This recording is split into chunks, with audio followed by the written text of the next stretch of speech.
Wow ញាក់សាច់ខាងក្នុងដោយឡានឡាក់សេរីខា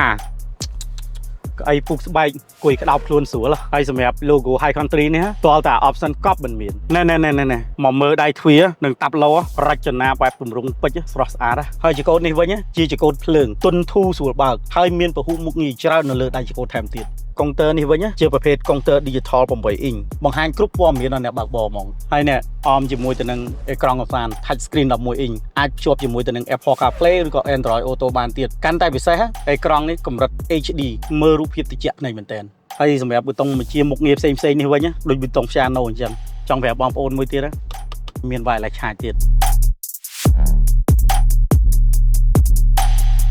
ហើយមើលយូរហើយបងប្អូនអរគ្នាមិនដឹងទេថាឡាននេះឡានអីនេះជាការរចនាផ្នែកខាងក្នុងបែប SUV របស់រថយន្ត American Chevrolet Colorado